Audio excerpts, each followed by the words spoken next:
ಈಗ ನಮಗೆಲ್ಲರಿಗೂ ಗೊತ್ತಿದ್ದಾಗೆ ನಮ್ಮ ಕರ್ನಾಟಕ ರಾಜ್ಯದಲ್ಲಿ ಜಾತಿ ಜನಗಣತಿ ಸ್ಟಾರ್ಟ್ ಆಗಿದೆ. ಬಾಬಾ ಸಾಹೇಬ್ರು ಹೇಳ್ದಂಗೆ ಇದು ನಮಗೆ ಜಾತಿ ನಿರ್ಮೂಲನೆ ಮಾಡಬೇಕು ಅಂತ ಹೇಳಿದರು. ಆದರೆ ಕಾರಣಾಂತರಗಳಿಂದ ಇದು ಸಾಧ್ಯ ಆಗಲಿಲ್ಲ. ಈಗ ನಮಗೆ SC ಅಂತಿತ್ತು ಮೊದಲು, ಅದರ ಒಂದು 2 ಭಾಗವಾಗಿ ವಲಯ ಮತ್ತು ಮಾದಿಗ ಅಂತೇಳಿ ಮುಖ್ಯವಾಗಿ 2 ಭಾಗಗಳಾಗಿ ವಿಂಗಡಣೆ ಆಗಿದೆ. ಈಗ ನಮ್ಮ ವಲಯ ಮಾದಿಗ ಬಂಧುಗಳು ಎಲ್ಲ 29 ಉಪಜಾತಿಗಳು ಇದ್ರೂ ಸಹ ನಾವೆಲ್ಲ ಒಂದೇ ಕೊಡೋಣ ಅಂತ ಹೇಳಿ ತೀರ್ಮಾನ ಮಾಡಿದ್ದಾರೆ. ಹಾಗೆ ನಮ್ಮ ವಲಯ ಬಂಧುಗಳು ಅಷ್ಟೇ, ಯಾವುದೇ ಇರಲಿ ಸಬ್ ಕ್ಯಾಸ್ಟ್ ಅಥವಾ ಉಪಜಾತಿ ಯಾವುದೇ ಇರಲಿ, ಬಲಗೈ ಇರಲಿ, ಮಾಲಾ ಇರಲಿ, ಛಲವಾದಿ ಇರಲಿ, ಪರ್ಯಾಯ ಇರಲಿ, ವಲಯ ಇರಲಿ, ನಾವೆಲ್ಲರೂ ಒಂದೇ ಕೊಡಬೇಕು ಅಂತ ಹೇಳ್ಬಿಟ್ಟು ನಾನು ಹೇಳ್ತಿದ್ದೀನಿ. ಯಾಕೆ ಅಂತಂದರೆ ಇದು ನಮ್ಮ ಮುಂದಿನ ಪೀಳಿಗೆಗೆ ತುಂಬಾ ಅನುಕೂಲ ಆಗುತ್ತೆ. ಅವರ ಒಂದು ಐಡೆಂಟಿಟಿಗೆ ಮತ್ತು ಒಂದು ಸರ್ಕಾರದಲ್ಲಿ ಏನೇ ಒಂದು ಅವಕಾಶಗಳು ಸಿಗಬೇಕಂದ್ರೂ ಕೂಡ ಅವರಿಗೆ ತುಂಬಾ ಮುಖ್ಯವಾಗಿ ಅವ್ರಿಗೆ ತುಂಬಾ ಅನುಕೂಲ ಆಗುತ್ತೆ. ಈಗಿನ ಪ್ರೆಸೆಂಟ್ ಯೋಚನೆ ಮಾಡಿದ್ರೆ ನಾವು ಯಾವುದೇ ಇರಲಿ, ನಮ್ಮ ಸಮುದಾಯದವರು ಎಲ್ಲರೂ ದಯವಿಟ್ಟು ವಲಯ ಅಂತಲೇ ಕೊಡಿ. ಆದಿ ಕರ್ನಾಟಕ ಅಂತ ಮೊದಲನೇ ಕಾಲಮಲ್ಲಿ ಕೊಟ್ಟು 2ನೇ ಕಾಲಮಲ್ಲಿ ವಲಯ ಅಂತಲೇ ಕೊಡಬೇಕಂತೇಳಿ ತಮ್ಮಲ್ಲೆಲ್ಲರಲ್ಲೂ ನಾನು ಕೋರ್ಕೊಳ್ತಾ ಇದ್ದೀನಿ. ಜೈ ಗುರು. ಶ್ರೀನಿವಾಸಣ್ಣ ಈಗ ಈ ದಿನ ಏನು ಪತ್ರಿಕಾಗೋಷ್ಠಿಯನ್ನು ಕರೆದಿದ್ದೀವಿ ತಮಗೆಲ್ಲರೂ ಗೊತ್ತಿದೆ. ಏನು ಸದಾಶಿವ ಆಯೋಗ ವರದಿ ಮತ್ತು ಒಳ ಮೀಸಲಾತಿ ಏನೆಲ್ಲ ನಡೀತಾ ಇದೆ ಅನ್ನೋಂಥ ವಿಚಾರವಾಗಿ ಅವರದೇ ಆದ ಒಂದು ಸಮುದಾಯದ ಮತ್ತು ಏನು ಆದಿ ಕರ್ನಾಟಕ ಅಂತ ಹೇಳಿದ್ರೆ ಆಗಿನ ಕಾಲದಿಂದಲೂ ನಮ್ಮ TCL ಸಹ ನನ್ನ TCL ಸಹ ಆದಿ ಕರ್ನಾಟಕ ಅಂತಲೇ ಇರುವಂಥದ್ದು ನಮ್ಮದಾಗಿರೋದು. ಆದಿ ಕರ್ನಾಟಕ ಅಂತ ಹೇಳಿದ್ರೆ ನಾವು ಆಗಲಿಂದಲೂ ಸಹ ಆದಿ ನಿವಾಸಿಗಳು. ಹಾಗಾಗಿ ಆ ದೃಷ್ಟಿ ಇಟ್ಕೊಂಡು ಈವರೆಗೆ ನಮಗೆ ಆದಿ ಕರ್ನಾಟಕ ಅನ್ನುವಂಥ ಒಂದು ಮಹತ್ವದ ಒಂದು TCL ನಮ್ಮದಾಗಿರ್ತಕ್ಕಂಥದ್ದು ನನಗೆ ಗೊತ್ತಿರುವಂಥ ವಿಚಾರ. ಹಾಗಾಗಿ ಒಳ ಮೀಸಲಾತಿ ಏನಾಗಿದೆ, ಈಗ ಮೊದಲನೇದಾಗಿ SC ಅಂತ ಬರ್ತಾಯಿತ್ತು. ಆ SCನಲ್ಲಿ 101 ಉಪಜಾತಿಗಳು. ಅದರಲ್ಲಿ ಮೇಜರಾಗಿ ಇಲ್ಲಿ ನಮ್ಮ ಗಮನಕ್ಕೆ ಬಂದಿದ್ದು ಯಾವತ್ತೂ ಸಹ ನಾನು SC, ದಲಿತ ಮತ್ತು ಆದಿ ಕರ್ನಾಟಕ ನಾವೆಲ್ಲ ಒಂದೇ ಅನ್ನೋ ಭಾವದಲ್ಲಿ ನಾವು ಇದ್ದಿದ್ದು. ಈಗ ಹೊಸದಾಗಿ ಏನು ಸದಾಶಿವ ಆಯೋಗ ಒಳ ಮೀಸಲಾತಿ ಬಂದಾಗ ನಾವೆಲ್ಲ ಈಗ ಬಹಿರಂಗವಾಗಿ ಹೇಳಬೇಕಾಗಿರೋಂಥ ಅವಶ್ಯಕತೆ ತಮ್ಮ ಮುಂದೆ ಹೇಳಲೇಬೇಕು ಅನ್ನೋವಂಥ ಒಂದು ಇದು. ಹಾಗಾಗಿ ನನ್ನ ಯಾವ ಜಾತಿ ಅನ್ನೋವಂಥ ವಿಚಾರವನ್ನು ತಮ್ಮ ಸವಿಸ್ತಾರವಾಗಿ ತಿಳಿಸ್ಕೊಡ್ಲಿಕ್ಕೆ ಒಂದು ಪತ್ರಿಕಾಗೋಷ್ಠಿ. ಉದಾಹರಣೆಗೆ ಆನೇಕಲ್, ಕರ್ನಾಟಕ ರಾಜ್ಯದ ಹೊರತುಪಡಿಸಿದ್ರೆ ಆನೇಕಲ್ ಭಾಗದಲ್ಲಿ ಸರಿಸುಮಾರು ರೆಡ್ಡಿ ಮತ್ತು ಒಕ್ಕಲಿಗ ಸಮುದಾಯದವರು ಈ ದಲಿತರನ್ನ ಮತ್ತು ನಮ್ಮನ್ನು ಏನಂತಾರೆ, ಅವ್ರದ್ದೇ ಆದ ರೆಡ್ಡಿ ಒಕ್ಕಲಿಗರು ತಮಿಳಲ್ಲಿ ಮಾತಾಡಿದ್ರೆ ಮಾಲ್ವಳ್ಳು ಅಂತಾರೆ. ಅಂದರೆ ಮಾಲ್ವಳ್ಳು ಅನ್ನೋ ಭಾಷೆ ನಮ್ಗೆ ಆಡು ಭಾಷೆಯಲ್ಲಿ ಯಾವುದೇ ಪತ್ರಿಕೆಗಳಲ್ಲಾಗಲಿ ಡಿಕ್ಷನರಿ ಆಗಲಿ ಇಲ್ಲ ಅನ್ನೋವಂಥದ್ದು ನಮ್ಮದು. ಮಾಲ್ವಳ್ಳು ಅಂದರೆ ಹೆಂಗಾಗ್ತೈತೆ, ಬರೀ ಇಲ್ಲಿ ಇರೋರ್ಗಷ್ಟೇ ಗೊತ್ತಾಗ್ತೈತೆ. ಹಾಗಾಗಿ ಅವ್ರ ಪಾಪ ಮಾಲ್ವಳ್ಳು ಇದ್ರಪ್ಪ ಅಂತಾರೆ. ಮತ್ತು ಹಂಗೆ ಬಂದರೆ ನಮ್ಮ ಛಲವಾದಿ ಮಹಾಸಬ್ದವರು ಅಂದರೆ ಕನ್ನಡ ಮಾತಾಡೋವಂಥವ್ರು SCಗಳೇ ಅವರು, ನಾವೆಲ್ಲ ಒಂದೇ. ಆದರೆ ಅವರೇನಂತಾರೆ, SCಗಳಪ್ಪ ಅವರು ಅನ್ನೋವಂಥ ಪದವನ್ನು ಬಳಸ್ತಾರೆ. ಇದೆಲ್ಲ ಬಿಟ್ಟು ಮೂರನೇದು ಏನಾಗ್ತೈತೆ ಅಂತ ಹೇಳಿದ್ರೆ ನಮ್ಮವರೇ, ನಮ್ಮ SC ರೈಟು ತಮಿಳು ಮಾತಾಡೋವಂಥವ್ರು ನಿನ್ನ ಎಂತ ಭಾಷೆಪ್ಪ ಹೆಸರು ಯಾರಪ್ಪ ನಿಂಗೆ ಅಂದರೆ ಪರೀರು ಅಂತಾರೆ. ಅದು ಸಹ ಆಡುಭಾಷೆಯಾಗಿ ಉಳಿದುಕೊಂಡಿದೆ. ಹೀಗಾಗಿ ಅದನ್ನೆಲ್ಲನೂ ಸರಿ ಮಾಡಿಕೊಳ್ಳುವಂಥದ್ದು ಈಗ ಒಂದು ಸಮಯ ಸಂದರ್ಭ. ಹಾಗಾಗಿ ಎಲ್ಲ SC ಬಂಧುಗಳಲ್ಲೂ ದಲಿತ ಬಂಧುಗಳಲ್ಲೂ ಕೇಳ್ಕೊಳ್ಳೋದು ಒಂದೇ, ಏನು ಸರ್ಕಾರದ ಒಳ ಮೀಸಲಾತಿ ಸರ್ಕಾರದ ಅಧಿಕಾರಿ ವರ್ಗದವರು ತಮ್ಮ ಮನೆ ಬಾಗಿಲಿಗೆ ಬರ್ತಾರೆ. ಬಂದ ನಂತರದಲ್ಲಿ ತಮ್ಮ ಜಾತಿ, ಈಗ ನಾನು ಶ್ರೀನಿವಾಸ್ ಉಳ್ಳಳ್ಳಿ, ನಾನು SC ರೈಟು, ನಾನು ತಮಿಳು ಮಾತಾಡೋವಂಥನು, ನಾನು ವಲಯ. ಹಾಗಾಗಿ ಜಾತಿ ಹೇಳ್ಕೊಳ್ಳೋದ್ರಲ್ಲಿ ಏನು ಹೇಳ್ಕೊಳ್ಬಾರ್ದಾಗಿತ್ತು, ನಾವೆಲ್ಲ ಒಂದೇ ಅನ್ನೋ ಭಾವ ಇತ್ತು. ಆದರೆ ಈಗ ವಿಧಿ ಇಲ್ದಿರ ಮತ್ತು ಕಾರಣಾಂತರ ಸರ್ಕಾರದ ಆದೇಶದ ಮೇರೆಗೆ ನಾವು ಹೇಳಲೇಬೇಕಾದ ಸಂದರ್ಭ. ಹಾಗಾಗಿ ಅವರವ್ರ ಜಾತಿ ಹೇಳ್ಕೊಳ್ಳುವಂಥದ್ದಕ್ಕೆ ಯಾರು ಸಂಕೋಚ ಒಂದು ಇನ್ನೊಂದು ಮತ್ತೊಂದು ಅನ್ಯತಾ ಭಾವಿಸ್ದೆ ದಯವಿಟ್ಟು ಅವರು ಯಾವ SCನಲ್ಲಿ ರೈತ, ಲೆಫ್ಟ, ತಮಿಳು ಮಾತಾಡುವಂಥವ್ರು ವಲೀರ, ಮತ್ತು ಕನ್ನಡ ಮಾತಾಡುವಂಥ ಛಲವಾದಿಗಳ, ಮತ್ತು ತೆಲುಗು ಮಾತಾಡುವಂಥ ಮಾದಿಗ ಸಮುದಾಯದವರು, ಅವರವ್ರ ಸಮುದಾಯ ಎಲ್ಲ ಯಾವ ಸಮುದಾಯನೇ ಆಗಲಿ, ಮಾದಿಗ ಸಮುದಾಯದವರು, ನಾನು ತೆಲುಗು ಮಾತಾಡುವಂಥದ್ದು ಅವ್ರದ್ದೇ ಆದಂಥ ಒಂದು ಉಪಜಾತಿಗಳೈತೆ. ಅದು ನಮೂದು ಮಾಡಿ, ಏನು ಸಮಸ್ಯೆ ಇಲ್ಲ. ಚಲವಾದಿ ಅಂದರೆ ಕನ್ನಡ ಮಾತಾಡುವಂಥವ್ರು ಅವರು ನಮ್ಮ ಅಣ್ಣ ತಮ್ಮಂದರೆ ಅವರು ಸಹ ಅವ್ರದ್ದೇ ಆದ ಒಂದಷ್ಟು ಉಪಜಾತಿಗಳೈತೆ. ಅವರು ಸಹ ಅವ್ರ ಮನೆ ಹತ್ರಕ್ಕೆ ಬಂದಾಗ ಸರ್ಕಾರಿ ಅಧಿಕಾರಿ ವರ್ಗ ಮನೆ ಹತ್ರ ಬಂದರೆ ಅವ್ರದ್ದು ಸಹ ಅವ್ರದ್ದೇ ಆದ ಒಂದು ಅವ್ರ ಉಪಜಾತಿಗಳನ್ನ ಹೇಳಬೇಕು ಅಂತೇಳಿ ನಾನು ತಮ್ಮ ಮಾಧ್ಯಮ ಮುಖಾಂತರ ತಿಳಿಸ್ಲಿಕ್ಕೆ ಬಯಸ್ತೀನಿ. ಹಾಗಾಗಿ ದಯವಿಟ್ಟು ಮತ್ತೊಮ್ಮೆ ಆನೇಕಲ್ ವಿಧಾನಸಭಾ ಕ್ಷೇತ್ರ ಆಗಲಿಲ್ಲ, ಆನೇಕಲ್ ತಾಲೂಕಲ್ಲಿ ಎಲ್ಲ ದಲಿತ ಬಂಧುಗಳಿಗೆ ವಿನಂತಿಯನ್ನು ಮಾಡ್ಕೊಳ್ತೀನಿ. ಆ ಸರ್ಕಾರಿ ಅಧಿಕಾರಿ ವರ್ಗದವ್ರ ಮನೆ ಹತ್ರಕ್ಕೆ ಬಂದರೆ ಸಂಕೋಚ ಇದ್ದರೆ ಮತ್ತೊಮ್ಮೆ ಅವರಿಗೆ ತಮ್ಮ ಜಾತಿಯನ್ನು, ನಾನು ಹೇಳಿದಾಗೆ ನಾನು ಸುಳ್ಳಳ್ಳಿ ಶ್ರೀನಿವಾಸ್, ನಾನು ವಲಯ ಅಂತ ಸಂಕೋಚ ಇದ್ದರೆ ಹೇಳಿ ತಮ್ಮ ಜಾತಿಯನ್ನು ನಮೂದುಪಡಿಸ್ಬೇಕಂತೇಳಿ ಮುಂದಿನ ಪೀಳಿಗೆಗೆ, ಅವರ ಮಕ್ಕಳು ಮೊಮ್ಮಕ್ಕಳ ಒಂದು ಏಳಿಗೆಗೆ ಅವರ ಒಂದು ಈ ಮಹತ್ವದ ಒಂದು ಬರವಣಿಗೆ ಮುಖಾಂತರ ಅವ್ರು ಹೇಳಿ ಬರೆಸ್ಬೇಕಂತೇಳಿ ತಮ್ಮ ಮಾಧ್ಯಮ ಮುಖಾಂತರ ಈ ಜನತೆಗೆ ಮತ್ತು ದಲಿತ SCಯ ಆದಿ ಕರ್ನಾಟಕ ಇರ್ಬೋದು, ಮತ್ತು ನಮ್ಮ SC ಇರ್ಬೋದು, ಮತ್ತು ನಾವು ವಲಯ ಸಮುದಾಯದವರು ಇರ್ಬೋದು, ಅವರವ್ರ ಎಲ್ಲ ಸಮುದಾಯಕ್ಕೂ ನಾನು ವಿನಂತಿಯನ್ನು ಮಾಡ್ಕೊಳ್ತೇನೆ. ಏನು ತಮ್ಮ ಜಾತಿ ಇದೆ ಅದನ್ನು ಬರೆಸ್ರಿ ಅಂತೇಳಿ ತಮ್ಮ ಮಾಧ್ಯಮ ಮುಖಾಂತರ ಅವ್ರಿಗೆ ವಿನಂತಿಯನ್ನು ಮಾಡ್ತೀನಿ. ಎಲ್ಲ ಮಾಧ್ಯಮ ಮಿತ್ರರಿಗೆ ಈ ಮಾಧ್ಯಮಗೋಷ್ಠಿಗೆ ಆದರ ಸ್ವಾಗತ ಅಂತ, ಅದೇ ರೀತಿಯಾಗಿ ನಮ್ಮ ಸಹೋದರರು ಉಳ್ಳಳ್ಳಿ ಶ್ರೀನಿವಾಸ್ ಅವರಿಗೆ ಮತ್ತು ಗೋಪಾಲ್ ಅವರಿಗೆ ಮತ್ತು ಈ ಮಾಧ್ಯಮಗೋಷ್ಠಿಯನ್ನು ಇಲ್ಲಿ ಮಾಡಬೇಕು ಎಲ್ಲರನ್ನೂ ಕರೆಸಿ ಅಂತೇಳಿ ಸಹೋದರಿಗೆ ಡಾಕ್ಟರ್ ಮೀನಾಕ್ಷಿ ಅವರು ವ್ಯವಸ್ಥೆ ಮಾಡಿದ್ರು, ಅವ್ರಿಗೂ ಧನ್ಯವಾದಗಳು. ಮತ್ತು ಸಹೋದರ ವಕೀಲರು ಮತ್ತು ನಮ್ಮೆಲ್ಲ ಕೂಡ ಈ ಮಾಧ್ಯಮಗೋಷ್ಠಿಯಲ್ಲಿ ಇವತ್ತು ವಿಚಾರ ಇಷ್ಟೇ. ಈಗಾಗಲೇ ಸದಸ್ಯ ಆಯೋಗದ ಸುಪ್ರೀಂ ಕೋರ್ಟ್ ಆದೇಶದಂತೆ ನಮ್ಮ ರಾಜ್ಯದಲ್ಲಿ ಪರಿಶಿಷ್ಟ ಜಾತಿಯಲ್ಲಿ ಇರ್ತಕ್ಕಂಥ ಏನು ಈಗಾಗಲೇ 101 ಜಾತಿಗಳಲ್ಲಿ ಅರ್ಜಿ ಹಂಚಿಕೆ ಮಾಡಿರ್ತಕ್ಕಂಥ ಒಂದು ಸ್ಪೆಸಿಫಿಕ್ಕಾಗಿ ಒಂದು ನಿರ್ದಿಷ್ಟವಾದ ಜಾತಿಯನ್ನು ನಮೂದು ಮಾಡಲಿಕ್ಕೆ ಒಂದು ಅವಕಾಶ ಇದೆ. ಇದು ಸ್ವಾತಂತ್ರ್ಯ ಪೂರ್ವದಿಂದಲೂ ಕೂಡ ಬಾಬಾ ಸಾಹೇಬ್ ಅಂಬೇಡ್ಕರ್ ಅವರು ಈ ದೇಶದಲ್ಲಿ ಜಾತಿನೇ ಇರಬಾರ್ದು ಅಂತಕ್ಕಂಥ ಒಂದು ಅವರ ಹೋರಾಟ ಇತ್ತು. ಆದರೆ ಇಲ್ಲಿಗೂ ಕೂಡ ಅದನ್ನು ಮಾಡಲಿಕ್ಕೆ ಸಾಧ್ಯ ಆಗಲಿಲ್ಲ. ತದನಂತರದಲ್ಲಿ ಸ್ವಾತಂತ್ರ್ಯದ ನಂತರದಲ್ಲಿ ನಮಗೆ ಸಂವಿಧಾನಾತ್ಮಕವಾಗಿ ಬಂದಂಥ ಸಂದರ್ಭದಲ್ಲಿ ಶತಮಾನಗಳಿಂದ ಶೋಷಿತಗೊಳಗಾದಂಥ ಈ ಸಮುದಾಯಕ್ಕೆ ಮೀಸಲು ಮುಖಾಂತರ ಅವರಿಗೆ ರಿಸರ್ವೇಷನ್ ಕೊಡುವ ಮುಖಾಂತರವಾಗಿ ಅವರನ್ನು ಮೇಲಕ್ಕೆ ತರಬೇಕು ಅಂತಕ್ಕಂಥ ನಿಟ್ಟಿನಲ್ಲಿ 24% ನಮಗೆ ರಿಸರ್ವೇಷನ್ ಕೊಟ್ಟಿದೆ. ಆದರೆ 24% ರಿಸರ್ವೇಷನ್ನಲ್ಲಿ ನಮ್ಮ ಕರ್ನಾಟಕದಲ್ಲಿ ಏನಾಯಿತು ಅಂತ ಹೇಳಿದ್ರೆ ಗೊಂದಲ ಆಯಿತು. 201 ಜಾತಿಯಲ್ಲಿರ್ತಕ್ಕಂಥ ಮಾದಿಗ ಸಮುದಾಯ, ವಲಯ ಸಮುದಾಯ, ಬೋವಿ ಸಮುದಾಯ, ಕೊರ್ಮ, ಕೊರ್ಚ ಮತ್ತು ಲಂಬಾಣಿ ಸಮುದಾಯದಲ್ಲಿ ಭಾಳಷ್ಟು ಅಸಮಾಧಾನ ಮತ್ತು ಏನಪ್ಪ ಅಂತ ಹೇಳಿದ್ರೆ ನಮಗೆ ಯಾರಿಗೆ ಹೆಚ್ಚು ಜನಸಂಖ್ಯೆ ಇದೆ ಅಷ್ಟು ನಮಗೆ ಸಿಗುತ್ತಾ ಇಲ್ಲ ಅಂತಕ್ಕಂಥದ್ದು ಹೋದ. ಕಾಂಶಿರಾಮ್ ಸಾಹೇಬ್ರದ್ದು ಅದೇ ಇತ್ತು, ಯಾರು ಹೆಚ್ಚು ಜನಸಂಖ್ಯೆ ಆದರೆ ಅವ್ರಿಗೆ ಸಿಗಬೇಕು ಅಂತ. ಈ ನಿಟ್ಟಿನಲ್ಲಿ ನಮ್ಮ ಜನ್ಮ ಹೇಗೆ ಅಂತ ಹೇಳಿದ್ರಪ್ಪ, ನಮ್ಮ ತಾತ ಮುತ್ತಾತನಿಂದ ನಾವು ಏನಂತ ಹೇಳಿದ್ರೆ ಒಂದು ಸಮುದಾಯದಲ್ಲಿ ಹುಟ್ಟಿರ್ತೀವಿ, ನಾವು ಅದನ್ನೇ ಇಟ್ಕೊಂಡು ಬಂದಿರ್ತೀವಿ. ಆದರೆ ಸರ್ಕಾರದ ದಾಖಲೆಯಲ್ಲಿ ಅಣ್ಣ ಹೇಳಿದಾಗೆ ಕರ್ನಾಟಕ ಆದಿ ಕರ್ನಾಟಕದಲ್ಲಿ ಪರಿಶಿಷ್ಟ ಜಾತಿ ಅಂತ ಬರೆಸ್ತಾ ಇದ್ದೀವಿ ನಾವು ಇಲ್ಲೇ. ಆದರೆ ಈಗ 101 ಜಾತಿನಲ್ಲಿ ನೀವು ಯಾರು ಅಂತಕ್ಕಂಥದ್ದನ್ನು ಒಂದು ಸ್ಪೆಸಿಫಿಕ್ ಆಗಿ ಬರೆದ್ರೆ ಏನಾಗ್ತದೆ ಅಂತ ಹೇಳಿದ್ರೆ, ಈಗಾಗಲೇ 18% SC STಗಳಿಗೆ 24%ಅಲ್ಲಿ 18% ರಿಸರ್ವೇಷನ್ ಇದೆ, ಒಳ ಮೀಸಲು. ಯಾಕೆ ಈ ಪದನ ಹೇಳ್ತೀನಿ ಅಂದರೆ, ಈ ಹಿಂದೆ ಒಂದು ಪತ್ರಿಕಾಗೋಷ್ಠಿ ಹಾಕಿದಾಗ ಕೆಲವು ಭಾಳ ಜನ ಒಳ ಪಂಗಡ ಒಳ ಮೀಸಲು ಅದನ್ನೆಲ್ಲ ಹೇಳಿ ಅಂತ. ಈ 18%ನಲ್ಲಿ ಯಾರ್ಯಾರಿಗೆ ಎಷ್ಟು ಸಿಗಬೇಕು ಅಂತ 101 ಜಾತಿ ಇದೆ, 101 ಜಾತಿನಲ್ಲಿ 18% ಹಂಚಿಕೆ ಮಾಡಬೇಕು. ಹಾಗಾಗಿ ಇವತ್ತು ಯಾರೋ ಕೆಲವೇ ಸಮುದಾಯ ತಗೊಂಡಿದ್ದಾರೆ ಅಂತಕ್ಕಂಥ ನಿಟ್ಟಿನಲ್ಲಿ ಇದರಿಂದ ಏನೆಲ್ಲ ಅನಾನುಕೂಲಗಳಾಗಿದೆ ಅಂದರೆ, ಇವತ್ತು SC STಗಳಿಗೆ ಇದ್ದಂಥ ಸುಮಾರು ಏನು ಬ್ಯಾಕ್ವರ್ಡ್ ಹುದ್ದೆಗಳು ಸುಮಾರು 35 ಲಕ್ಷ ಹುದ್ದೆಗಳು ಇವತ್ತು ಕೂಡ ಖಾಲಿ ಇದೆ.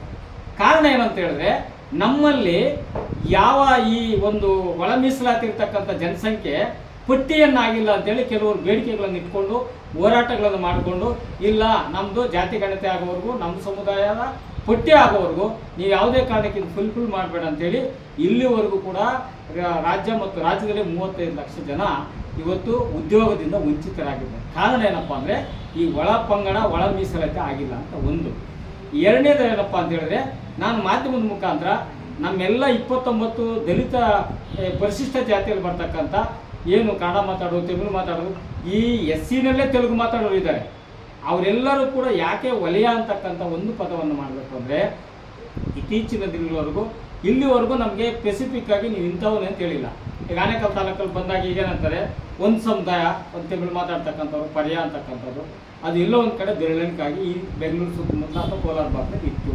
ಆದರೆ ಈಗ ವಲಯ ಅಂತೇಳಿ ಬಂದಾಗ ಇಡೀ ರಾಜ್ಯದಲ್ಲಿ ಕೂಡ ಈಗ ಇಷ್ಟು ಜನ ನಾವು ಇದ್ದೀವಿ, ನಮ್ಮಗಳಿಗೆ ಅದರ ಸೌಕರ್ಯ ಸೌಲಭ್ಯಗಳು ಸಿಗಲಿಲ್ಲ. ಆದರೆ ಇಂದಿನ ಪೀಳಿಗೆಗೆ ರಾಜಕೀಯವಾಗಿ, ಶೈಕ್ಷಣಿಕವಾಗಿ, ಸಾಮಾಜಿಕವಾಗಿ, ಆರ್ಥಿಕವಾಗಿ ಸರ್ಕಾರದ ಸೌಲಭ್ಯಗಳನ್ನು ಪಡ್ಕೋಬೇಕಾದ್ರೆ ಇನ್ನು ಮುಂದೆ ಏನು ಮಾಡ್ತಾರೆ, ಈ 18% ಇರ್ತಕ್ಕಂಥ 18% ಮಾದಿಗ ವಲಯ ಸಮುದಾಯದಲ್ಲಿ ಎಷ್ಟು ಜನ ಅದರ ಇದು ಫಲಾನುಭವಿಗಳು, ಮಾದಿಗ ಸಮುದಾಯಕ್ಕೆ ಎಷ್ಟು ಕೊಡಬೇಕು, ಗೋವಿ ಸಮುದಾಯಕ್ಕೆ ಎಷ್ಟು ಕೊಡಬೇಕು, ಕೊರ್ಚ ಸಮುದಾಯಕ್ಕೆ ಎಷ್ಟು ಕೊಡಬೇಕು ಅಂತಕ್ಕಂಥದ್ದನ್ನು ವಿಂಗಡಣೆ ಆಗ್ತದೆ. ಇದೇ ಒಳ ಮೀಸಲಾತಿ. ಇನ್ನು ಮುಂದೆ ಯಾವುದೇ ಸರ್ಕಾರದ ಯೋಜನೆಗಳನ್ನು ರಿಸರ್ವೇಷನ್ ಕೊಟ್ಟಾಗ ಈ ಸ್ಪೆಸಿಫಿಕ್ ಆಗಿ ಆಗ್ಬಿಡ್ತದೆ. ಮಾದಿಗರು ಇಷ್ಟು ಲಕ್ಷ, ವಲಯರು ಇಷ್ಟು ಲಕ್ಷ, ಗೋವಿಗಳು ಇಷ್ಟು ಲಕ್ಷ, ಕೊರಮರು ಇಷ್ಟು ಲಕ್ಷ ಅಂದಾಗ ಈ 18% ಸರ್ಕಾರ ಹಂಚಿಕೆ ಮಾಡ್ತದೆ. ಮೀನಾಕ್ಷಿ ಅವರು ವಲಯರು ಸೇರಿದ್ದಾರೆ, ಅವ್ರಿಗೆ ಇಷ್ಟು ಪರ್ಸೆಂಟು, ಇವರು ಶ್ರೀನಿವಾಸ್ ಅವರು ಮಾದಿಗರಿಗೆ ಸೇರಿರ್ತಾರೆ, ಇವ್ರಿಗೆ ಇಷ್ಟು ಪರ್ಸೆಂಟು, ಚಿನ್ನಪ್ಪ ಅವರು ಕೊರ್ಮಗೆ ಸೇರಿರ್ತಾರೆ, ಇವ್ರಿಗೆ ಇಷ್ಟು ಪರ್ಸೆಂಟು, ಇವರು ಲಂಬಾಣಿಗೆ ಇಷ್ಟು ಸೇರಿರ್ತಾರೆ ಅಂತೇಳಿ ಸರ್ಕಾರದಲ್ಲಿ ದಾಖಲೆ ಆಗ್ಬಿಡ್ತದೆ. ಇಷ್ಟು ದಿನ ದಾಖಲೆ ಇರಲಿಲ್ಲ. ಒಟ್ಟಾರೆಯಾಗಿ ಪರಿಶಿಷ್ಟ ಜಾತಿಯಲ್ಲಿ 1 ಕೋಟಿನೋ 80 ಲಕ್ಷನೋ 60 ಲಕ್ಷನೋ ಇದ್ರು ಅಂತ ತೋರಿಸ್ಕೊಂಡ್ಬರ್ತಾ ಇತ್ತು. ಆದರೆ ಈಗ ಮಾಡ್ತಕ್ಕಂಥ ಪಟ್ಟಿಯಿಂದಾಗಿ ಎಲ್ಲ ಸಮುದಾಯಕ್ಕೂ ನ್ಯಾಯ ಸಿಗ್ತದೆ. ಅದಕ್ಕೆ ನಾನು ಸ್ಪೆಷಲಾಗಿ ವಲಯ ಸಮುದಾಯದಲ್ಲಿರ್ತಕ್ಕಂಥ 29 ಜಾತಿಗಳಲ್ಲಿ ಏನಾಗಿದೆ ಅಂತ ಹೇಳಿದ್ರೆ, ಕೆಲವರಲ್ಲಿ ಇಂದು ಕೂಡ ನಾವು ಯಾಕೆ ಒಂದನ್ನೇ ಬರೆಸಬೇಕು ಅಂತ ಹೇಳಿದ್ರೆ, ನಾವು ಹೆಚ್ಚು ಜನಸಂಖ್ಯೆ ಆದಷ್ಟು ಆ ಹೆಚ್ಚು ಸೌಕರ್ಯನ ಪಡೆದ ಒಂದು. ಎರಡನೇದೇನಪ್ಪ, ನಾವು ಬೇರೆ ಬೇರೆ ಜಾತಿಗಳನ್ನು ಇಳ್ಕೊಂಡು ಈಗಾಗಲೇ ನಾವು ಸುಮಾರು ವರ್ಷಗಳಿಂದ ಬೇರೆ ಬೇರೆ ಜಾತಿಗಳಲ್ಲಿ ಗುರ್ಸ್ಕೊಂಡ್ಬಿಟ್ಟು ನಮ್ಮನ್ನು ಆಡು ಭಾಷೆಯಲ್ಲಿ ಕರೀತಾರೆ. ಮಾಲ್ವಳ್ಳು, ಪಾರೇರು, ಒಡ್ರು, ಬೋಗಿಗಳು ಈ ಥರ ಕರೀತಾರೆ. ಆದರೆ ಇನ್ನು ಮುಂದೆ ಹಂಗಾಗಬಾರ್ದು. ನಮ್ಮ ಮಕ್ಕಳು ಯಾವತ್ತು ಆನೇಕಲ್ಲಲ್ಲಿ ಇರ್ತಕ್ಕಂಥ SC ಪರಿಶಿಷ್ಟ ಜಾತಿನ ವಲಯನು ಅಂತ ಹೇಳಿದ್ರೆ, ಗುಲ್ಬರ್ಗದಲ್ಲಿ ಒಬ್ಬ ವಲಯನ ಇರ್ತಾನೆ, ರಾಯಚೂರಲ್ಲಿ ವಲಯ ಇರ್ತಾನೆ. ಈ ಸಮುದಾಯ ಗಟ್ಟಿ ಆಗ್ತದೆ. ಮತ್ತು ಒಂದು ಸರ್ಕಾರದ ಮೇಲೆ ಒಂದು ನಾವು ಕೇಳಲಿಕ್ಕೂ ಕೂಡ ರೈಟ್ ಸಿಗ್ತದೆ. ಹಾಗಾಗಿ ಇವತ್ತಿನ ಕೆಲವು ಗೊಂದಲಗಳು. ಮತ್ತು ಇನ್ನೊಂದು ವಿಶೇಷ, ಈಗಾಗಲೇ 5ನೇ ತಾರೀಕು ಶುರುವಾಗಿದೆ. 5ನೇ ತಾರೀಕು ಶುರುವಾಗಿ ನಡೀತಾ ಇದೆ, 17ರವರೆಗೂ ಇದೆ. ಅದಾದಮೇಲೆ ಕೆಲವರು ಸಿಟಿಗಳಲ್ಲಿರ್ತಕ್ಕಂಥವ್ರು, ಕೆಲವರು ಬಾಡಿಗೆ ಮನೆಗಳಲ್ಲಿರ್ತಕ್ಕಂಥವ್ರು ತಮ್ಮ ಜಾತಿಯನ್ನು ನಾವು ವಲಯರು ಅಂತ ಹೇಳ್ಕೊಳ್ಳೋದಕ್ಕೆ ಮುಜುಗರ ಪಡ್ತಕ್ಕಂಥ ಸಂದರ್ಭದಲ್ಲಿ ಅವರಿಗೆ ತಾಲೂಕು ಮಟ್ಟದಲ್ಲಿ ಅಥವಾ ಗ್ರಾಮ ಪಂಚಾಯತಿ ಮಟ್ಟದಲ್ಲಿ ಕೂಡ ತಮ್ಮ ಜಾತಿಯನ್ನು ನಮೂದಿ ಮಾಡ್ತಕ್ಕಂಥ ಅವಕಾಶಗಳಿದೆ. ಅದು ಬಿಟ್ಟು ಮತ್ತೆ ಇನ್ನೊಂದು ಅವಕಾಶ ಇದೆ, ಮೊಬೈಲ್ ಆ್ಯಪು ಕೂಡ ಇದೆ. ಇದ್ರ ಮುಖಾಂತರ ಈ ಪರಿಶಿಷ್ಟ ಜಾತಿಯಲ್ಲಿರ್ತಕ್ಕಂಥ ಎಲ್ಲ 29 ಜಾತಿಗಳು ನಮೂದು ಮಾಡಬೇಕಂತ ಒಂದು. ಎರಡನೇದೇನಪ್ಪ ಅಂದರೆ, ಭಾಳಷ್ಟು ಕಡೆ ಇದು ಅತಿ ವೇಗವಾಗಿ ನನಗೆ ಗೊತ್ತಾದ ಪ್ರಕಾರವಾಗಿ 100% ನಡೀತಾ ಇಲ್ಲ. ಯಾಕಂತ ಹೇಳಿದ್ರೆ ಕಳೆದ 59 ಆಗಿದೆ. 4 ದಿನದಲ್ಲಿ ನಾನು ಕಂಡಂಥ ಒಂದು ಸತ್ಯತೆ ಏನಂತ ಹೇಳಿದ್ರೆ, ಕೆಲವು ಕಡೆ ಮೇಸ್ಟ್ರುಗಳು ಹೋಗ್ತಾರೆ, ಹೋದ ತಕ್ಷಣ ಅವ್ರು ರೇಷನ್ ಕಾರ್ಡ್ ಕೇಳ್ತಾರೆ. ರೇಷನ್ ಕಾರ್ಡಲ್ಲಿ ಎಷ್ಟು ಜನ ಇದೆ ಅಷ್ಟೇ ಮಾತ್ರ ಎಂಟ್ರಿ ಮಾಡ್ತಾರೆ. ಇನ್ನು ಉಳಿದವ್ರು ಎಲ್ಲ ಹೋಗ್ಬೇಕು? ಇವತ್ತು ಸರ್ಕಾರ 2-3 ವರ್ಷಗಳಿಂದ ರೇಷನ್ ಕಾರ್ಡಲ್ಲಿ ಹೆಸರು ಸೇರಿಸಿಲ್ಲ, ರೇಷನ್ ಕಾರ್ಡ್ ಕೊಟ್ಟಿಲ್ಲ. ಹಂಗೆ ಇದು ಸಮರ್ಪಕವಾಗಿ ಆಗ್ತಾಯಿಲ್ಲ. ಇದಕ್ಕೆ ನಾವು ಏನು ಮಾಡಬೇಕು ಅಂತ ಸುಮಾರು ಲಕ್ಷ ಜನ ಮತ್ತೆ ಇದರಿಂದ ಹಿಂದೆ ಆಗ್ತಾರೆ. ಭಾಳ ಜನಕ್ಕೆ ರೇಷನ್ ಕಾರ್ಡ್ ಇಲ್ಲ, ಇವ್ರು ಕೇಳ್ತಾ ಇರೋದೇ ರೇಷನ್ ಕಾರ್ಡ್. ಹಂಗಾಗಿ ಇದಕ್ಕೂ ಕೂಡ ಮುಂದಿನ ದಿನಗಳಲ್ಲಿ ಸರ್ಕಾರ ಇದ್ರ ಬಗ್ಗೆ ನಾವು ಕೂಡ ಒಂದು ಪತ್ರ ಬರೀಬೇಕು. ಮೊನ್ನೆ ಇವ್ರು ನಾಗಮೋಹನ್ ಸರ್ಗೆ ತೀರ್ಮಾನ ಮಾಡಿ. ಯಾಕಂತ ಹೇಳಿದ್ರೆ ಇವತ್ತು ಕೇಳ್ತಾ ಇರೋದೇ ಒಂದು ಆಧಾರ್ ಕಾರ್ಡು, ಒಂದು ರೇಷನ್ ಕಾರ್ಡ್, ಎರಡೇ ಕೇಳ್ತಾ ಇರೋದು. ಭಾಳ ಜನ ಇವತ್ತು ಈಗ ಒಂದು ಅಲೆಮಾರಿ ಸಮುದಾಯ ಇರ್ತಾರೆ, ಅವ್ರು ರೇಷನ್ ಕಾರ್ಡೇ ಇಲ್ಲ, ಅವ್ರು ಏನಂತ ಕೊಡಬೇಕಾಗ್ತದೆ. ಹಂಗಾಗಿ ಇದು ಕೂಡ ಎಲ್ಲೋ ಒಂದು ಕಡೆ ಈ ಸಮುದಾಯಕ್ಕೆ. ಆಮೇಲೆ ನಾನು ಭಾಳ ನಮ್ರತೆಯಿಂದ ಕೈ ಮುಗಿದು ಕೇಳ್ಕೊತೀನಿ, ಈ ಜಾತಿ ಗಣತೆಯನ್ನು ನಾವು ಹಸಿವಾದಾಗ ಊಟ ಹೆಂಗೆ ಮಾಡಬೇಕು ಅಂತ ಬಯಸ್ತೀವಿ, ಆ ರೀತಿಯಾಗಿ ಜಾತಿಯನ್ನು ನಮೂದು ಮಾಡೋದಕ್ಕೆ ಎಲ್ಲರೂ ಕೂಡ ಆಸಕ್ತರಾಗ್ತಾರೆ. ಇದೊಂದು ಒಳ್ಳೆಯ ಅವಕಾಶ. ಈ ಅವಕಾಶ ಸದುಪಯೋಗ ಪಡಿಸ್ಕೋಬೇಕು ಅಂತ. ಈಗ ನಾವೊಂದು ತಿಂಗಳಲ್ಲಿ ಭಾಳ ಜನ ರೇಷನ್ ಕೊಡುವಾಗ ಎಲ್ಲ ಕ್ಯೂ ನಿಂತಿರ್ತೀವಿ. ಯಾಕಪ್ಪ ಅಂದರೆ 3 ದಿನದಲ್ಲಿ ಖಾಲಿ ಆಗಿಬಿಡ್ತದೆ, 4 ದಿನದಲ್ಲಿ ಖಾಲಿ ಆಗಿಬಿಡ್ತದೆ. ಇವತ್ತು ನಮ್ಮ 15ನೇ ತಾರೀಕು 17ನೇ ತಾರೀಕು ನಮ್ಮ ಜಾತಿಯನ್ನು ನಾವು ಹೇಳ್ಕೊಳ್ಳೋದು ಖಾಲಿ ಆಗ್ತದೆ. ಅದಕ್ಕೋಸ್ಕರ ಪ್ರತಿಯೊಬ್ಬರು ಕೂಡ ಯಾವುದೇ ಮುಜುಗರ ಇಲ್ದಿರ ಇದನ್ನು ಸೇರಿಸಿದಾಗ ನಮ್ಮ ಮಕ್ಕಳು ಮೊಮ್ಮಕ್ಕಳಿಗೆ ಅನುಕೂಲ ಆಗ್ತದೆ. ಅದು ಬಿಟ್ಟು ಏನಾದರೂ ಅಸಡ್ಡೆ ತೋರಿದ್ರೆ ನಿಮಗೆ ಇವತ್ತು ನನಗೆ ಇನ್ನೊಂದು ಏನಪ್ಪ ಅಂತೇಳಿ, ನಮ್ಮ ಬೆಂಗಳೂರು ಸುತ್ತಮುತ್ತಲಲ್ಲಿ ನಮ್ಮ ಪರಿಶಿಷ್ಟ ಜಾತಿಯವರು ಸ್ವಲ್ಪ ಆರ್ಥಿಕವಾಗಿ ಸಾಮಾಜಿಕವಾಗಿ ಚೆನ್ನಾಗಿರ್ಬೋದು. ಆದರೆ ನೀವೇನೋ ಚೆನ್ನಾಗಿದ್ದೀರಾ, ನಿಮ್ಮ ಮಕ್ಕಳು ಮೊಮ್ಮಕ್ಕಳಿಗೆ ನಿಮ್ದೇನೋ ಸಮಸ್ಯೆದಾಗ ಅವ್ರ ಮಕ್ಕಳು ನಾಳೆ ಕಷ್ಟ ಅನುಭವಿಸೋದು ಬೇಡ. ಹಾಗಾಗಿ ನೀವೆಲ್ಲರೂ ಕೂಡ ಭಾಳ ಸ್ಪೆಸಿಫಿಕ್ ಆಗಿ ಭಾಳ ಬೇಗನೆ ತುರ್ತಾಗಿ ಹಸಿವಿನಾಗಿ, ಈಗ ಹಸಿವು ಹೆಂಗಿರ್ತದೋ ಅದೇ ಥರ ಜಾತಿಯನ್ನು ನಮೂದು ಮಾಡಲಿಕ್ಕೆ ಪ್ರತಿಯೊಬ್ಬರು ಕೂಡ ಆಸಕ್ತರಾಗಬೇಕು ಅಂತಕ್ಕಂಥದ್ದು. ಮತ್ತು ಈ ಒಂದು ಸಣ್ಣ ಪುಟ್ಟ ಲೋಪದೇಶಗಳಿದಾವಲ್ಲ, ರೇಷನ್ ಕಾರ್ಡ್, ಆಧಾರ್ ಕಾರ್ಡು, ಅದನ್ನು ಹೊರತುಪಡಿಸಿ ಕೂಡ ಶಿಕ್ಷಕರಲ್ಲಿ ಮನವಿ ಮಾಡ್ಕೊಳ್ತೀನಿ. ಅದನ್ನು ಹೊರತುಪಡಿಸಿ ಯಾರಾದರೂ ಅದನ್ನು ಸೇರಿಸಿದ್ರೆ ದಯಮಾಡಿ ಅವರ ಹೆಸರನ್ನು ನಮೂದು ಮಾಡಬೇಕು ಅಂತೇಳಿ ನಾನು ಮನವಿಯನ್ನು ಮಾಡ್ಕೊಳ್ತಾ, ಸಹೋದರಿ ಇವತ್ತು ಏನು ಈ ಪತ್ರಿಕಾಗೋಷ್ಠಿಯಲ್ಲಿ ಪಕ್ಷಾತೀತವಾಗಿ ಅಥವಾ ಎಲ್ಲ ಸಂಘಟನೆಗಳನ್ನು ಕರೆದು ಮಾಡಿ ವಿಚಾರವನ್ನು ಹೇಳಬೇಕು ಅಂತ ನನಗೆ ಕೆಲವೊಂದು ಏನಂತಂದರೆ, ಈಗ ಈ ಒಳ ಮೀಸಲು ವಿಚಾರದಲ್ಲಿ ತಮಿಳವರಿಗೆ ಕೂಡ ಒಂದು ಕಾಂಪ್ಲೇಂಟ್ ಹಚ್ಚಿ ಒಂದು ಗೊಂದಲವನ್ನು ಸೃಷ್ಟಿ ಮಾಡ್ತಿದೆ ಅಂತ ಆರೋಪ ಕೇಳಿ ಬರ್ತಿದೆ.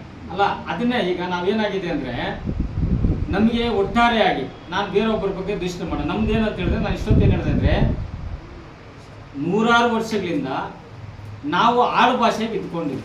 ತಮಿಳು ಮಾತಾಡೋರು, ತೆಲುಗು ಮಾತಾಡೋರು, ಕನ್ನಡ ಮಾತಾಡೋರು, ಈ ಥರ ಎಲ್ಲ ಇದ್ವಿ.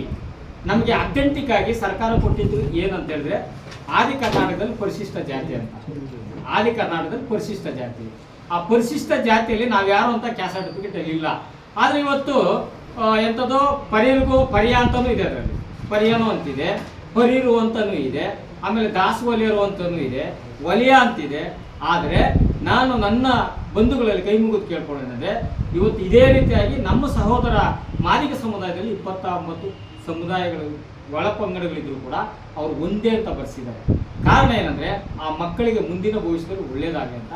ನಾನು ಕೂಡ ನೀವು ಚೋಚ ರೀತಿಯಾಗಿ ಹಂಚಿಕೆ ಆಗೋದು ಬೇಡ, ಮತ್ತು ಕುಂಟೆಗಳ ರೀತಿಯಲ್ಲಿ ನಾವು ಹಂಚಿಕೆ ಆಗೋದು ಬೇಡ. ಸಾಗರ ಸಮುದ್ರ ರೀತಿಯಲ್ಲಿ ನಾವೆಲ್ಲ ಒಗ್ಗಟ್ಟಾದಾಗ ಒಂದು ಸಾಗರ ಸಮುದ್ರದ ರೀತಿಯಲ್ಲಿ ಇರ್ತೀವಿ. ಮತ್ತೆ ತಿರ್ಗಿ ಯಾರಾದರೂ ಅದನ್ನು ಕುಂಟೆ ರೀತಿಯಲ್ಲಿ ನೀವು ಬಯಸ್ತೀರಿ ಅಂದರೆ ನಾವು ಏನು ಮಾಡೋಕ್ಕಾಗಲ್ಲ. ಯಾಕಂದರೆ ಸಾಗರ ಮಾಡಬೇಕು ಅಂತೇಳಿ ನನ್ನ ಬಯಕೆ. ಯಾಕಂತೇಳಿ ನಾವು ಅನುಭವಿಸಿರ್ತಕ್ಕಂಥದ್ದು ನಮ್ಮ ಮಕ್ಕಳಿಗೆ, ಅವರಿಗೆ ನಾಳೆ ದಿನ ಸರ್ಕಾರದ ಮೀಸಲು ಇರ್ಬೋದು, ಒಳಗಡೆ ಇರ್ತಕ್ಕಂಥದ್ದು ಅವಕಾಶ ಸಿಗಬೇಕು ಅಂತಕ್ಕಂಥದ್ದನ್ನೇ ದಯಮಾಡಿ ಇನ್ನೊಂದು ಸಾರಿ ಪುನರಾವರ್ತನೆ ಮಾಡಿ. ಇವಾಗ ಅದನ್ನೇನು ಮಾಡ್ತಾರೆ, ಅವರು ಕೂಡ ಒಂದು ಕೂತ್ಕೊಂಡು ಚರ್ಚೆ ಮಾಡಿ ದಯಮಾಡಿ ಅವರು ಕೂಡ ಒಂದನ್ನೇ ಬರ್ಸ್ಬೇಕು ಅಂತಕ್ಕಂಥದ್ದು ನನ್ನ ಒಪ್ಕೊಳ್ಳಲ್ಲ, ಮನವಿ ಅಷ್ಟೇ. ನಾವು ಮನವಿ ಮಾಡ್ಕೊಳ್ತೀವಿ, ಬಿಟ್ಟಿದ್ದು ಅವ್ರು ಬಿಟ್ಟಿದ್ದು. ಸರ್, ಈಗ ಮೀಸಲಾತಿನ ಗೆದ್ದಂಥ ಕೆಲವು ಜನಪ್ರತಿನಿಧಿಗಳು ಇದ್ರೊಳಗೆ ಇದ್ರ ಬಗ್ಗೆ ಚಗಾಲಕ್ತಾ ಇದ್ದಾರೆ. ಅದನ್ನು ಭಾಳ ಜನ ಅರ್ಥ ಮಾಡ್ಕೋಬೇಕು, ಸಾಮಾನ್ಯ ಜನ ಅರ್ಥ ಮಾಡ್ಕೋಬೇಕು. ನಾವೊಬ್ಬ ಜನಪ್ರತಿನಿಧಿನ ಏನಕ್ಕಪ್ಪ ಗೆಲ್ಲಿಸ್ತೀವಿ ಅಂದರೆ, ನಮ್ಮ ಪ್ರತಿನಿಧಿಯಾಗಿ ನಮ್ಮಗಳ ಕಷ್ಟ ಸುಖದಲ್ಲಿ ನೀನು ಭಾಗಿಯಾಗುವಂಥ ಒಬ್ಬ ಪ್ರತಿನಿಧಿಯಾಗಿ ಆಯ್ಕೆ ಮಾಡೋದು.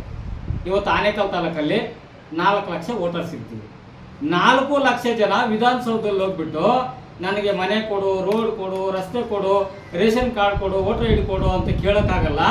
ನಮ್ಮ ಪ್ರತಿನಿಧಿಯಾಗಿ ಯಾರಾದರೂ ಒಬ್ಬ MLA ಇರಲಿ ಅಂತೇಳಿ, ಅಥವಾ ಇವತ್ತು 40 ಲಕ್ಷ ಇರ್ತಕ್ಕಂಥ ಪಾರ್ಲಿಮೆಂಟ್ ಕ್ಷೇತ್ರದಲ್ಲಿ 40 ಲಕ್ಷ ಜನನು ಡೆಲ್ಲಿಗೆ ಹೋಗೋಕ್ಕಾಗಲ್ಲ. ಯಾರಾದರೂ ಒಬ್ಬರು ನಮ್ಮ ಪ್ರತಿನಿಧಿಯಾಗಿ ನೀವು ಇರೋ ಅಂತ. ನಮ್ಮ ಪ್ರತಿನಿಧಿ ಆದವರು ಆ ಓಟನ್ನು ಪಡ್ಕೊಂಡ ಸಮುದಾಯಕ್ಕೆ ನ್ಯಾಯವನ್ನು ಒದಗಿಸ್ತಕ್ಕಂಥದ್ದು ಅವರ ಕೆಲಸ ಆಗಿರ್ತದೆ. ಒಂದು. ಎರಡನೇದೇನಪ್ಪ ಅಂತ ಹೇಳಿದ್ರೆ, ಯಾರು ಮೀಸಲು ಕ್ಷೇತ್ರದಲ್ಲಿ ಗೆದ್ದಿರ್ತಾರೆ ಅವರು ಆ ಜಾತಿಯ ಸಂಬಂಧವಾಗಿ ಧ್ವನಿಯನ್ನು ಎತ್ತಬೇಕು, ಅವ್ರಿಗೆ ನ್ಯಾಯವನ್ನು ಕೊಡಿಸ್ಬೇಕು. ಆದರೆ ಅದನ್ನು ಕೆಲವರು ಮಾಡ್ತಾ ಇದ್ದಾರೆ, ಕೆಲವರು ಮಾಡಿಲ್ಲ. ಅದನ್ನು ಈ ಜನಸಾಮಾನ್ಯರು ಅರ್ಥ ಮಾಡ್ಕೋಬೇಕು. ಯಾಕೆ ಅರ್ಥ ಮಾಡ್ಕೋಬೇಕಂದ್ರೆ, ಇವತ್ತು ನಮ್ಮ ಜಾತಿ ಯಾವುದು, ನಮ್ಮ ಜಾತಿಗೆ ಏನು ಸೌಲಭ್ಯ ಸಿಗ್ತದೆ ಅಂಥದ್ದನ್ನು ಮಾಧ್ಯಮದ ಮುಖಾಂತರ ಪ್ರಚಾರ ಮಾಡಿ ಆ ಸಮುದಾಯವನ್ನು ಎಂಟ್ರಿ ಮಾಡ್ತಕ್ಕಂಥದ್ದು ಅವರುಗಳ ಕರ್ತವ್ಯ ಆಗಿತ್ತು. ಅವರು ಕರ್ತವ್ಯ ಮಾಡಿಲ್ಲ. ಮುಂದಿನ ದಿನಗಳಲ್ಲಿ ಆ ಜನ ಅದಕ್ಕೆ ಅರ್ಥ ಮಾಡ್ಕೋಬೇಕು. ಯಾರಪ್ಪ ಇವತ್ತು ಉಲ್ಲಳ್ಳಿ ಸೀನಣ್ಣ ಬಂದರೆ, ಚಿನ್ನಪ್ಪರು, ಮುಚ್ಚಪ್ಪ, ನಾವೆಲ್ಲ 2 ಸಾರಿ ನಮಗೆ ಒಂದೇನೆ ನಾವು ಕಷ್ಟ ಪಟ್ಟಿದ್ದೀವಿ. ಹಿಂದಿನ ಪೀಳಿಗೆಯಲ್ಲಿ ಅದು ಪಡಬಾರ್ದು ಅಂತ. ಅವ್ರು ಬಂದಿಲ್ಲ ಅಂದರೆ ಅದು ನೀವು ಜನಪ್ರತಿನಿಧಿಗಳೇ ಮಾಧ್ಯಮದವರಿದ್ದೀರಾ, ನೀವು ಹೆಚ್ಚಿನ ರೀತಿಯಲ್ಲಿ ಯಾರು ಇದರ ಫಲಾನುಭವವನ್ನು ಪಡೆದಿದ್ದಾರೆ, ಯಾಕೆ ಅವ್ರು ಮಾಡಬೇಕಾಗಿತ್ತು ಅದನ್ನು ನೀವೇ ಕೇಳಬೇಕು.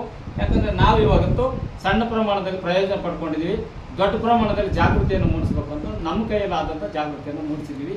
ನೀವು ಯಾರನ್ನು ಕೇಳಬೇಕೋ ನಿಮ್ಮ ಮಾಧ್ಯಮದವರೇ ಕೇಳಿದ್ರೆ ಸೂಕ್ತ ಅಂತ ನನ್ನ ಮನವಿ.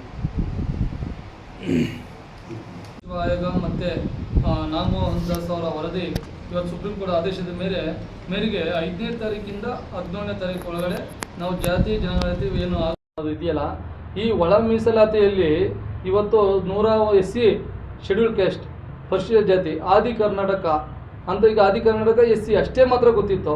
ಇವತ್ತು ಎಲ್ಲರೂ ಇವತ್ತು ಏನು ಛಲವಾದಿ ಆಗಿರ್ಬೋದು, ಬಲಗೈ ಆಗಿರ್ಬೋದು, ಪರಿಯ ಆಗಿರ್ಬೋದು, ವಲೀರು ಅಂತ ಇರ್ಬೋದು, ಇವರೆಲ್ಲರೂ ಏನು ಇವತ್ತು ಮಾಧ್ಯಮ ಮುಖಾಂತರ ತಿಳಿಸೋದಿಷ್ಟೇ, ಪ್ರತಿಯೊಂದು ಹಳ್ಳಿನಲ್ಲಿ ಹಳ್ಳಿನಲ್ಲಿ ಪ್ರತಿಯೊಬ್ಬರು ಜಾಗೃತರಾಗಿ ನಾವು ಏನು ಇವತ್ತು ಆದಿ ಕರ್ನಾಟಕ SC ಅಂತ ಇರೋನೆಲ್ಲ ವಲಯ ಅಂತ ಹೇಳಿ ಆ ನಮೂದನೆ ಮಾಡಿದಾಗ ನಮ್ಮ ಜನಸಂಖ್ಯಾವಾರು ಹೆಚ್ಚಾಗುತ್ತೆ. ಆಗ ನಮ್ಮ ಮುಂದಿನ ಪೀಳಿಗೆಗೆ ಮುಂದಿನ ದಿನಗಳಲ್ಲಿ ನಮ್ಮ ಮಕ್ಕಳ ಭವಿಷ್ಯ ತುಂಬ ಆಗ್ಬೇಕಂತಂದರೆ ನಾವು ಯುಟಿಲೈಸ್ ಮಾಡ್ಕೊಬೇಕು. ಅಂದರೆ ಮಾಹಿತಿ ತಿಳಿಸ್ಬೇಕು.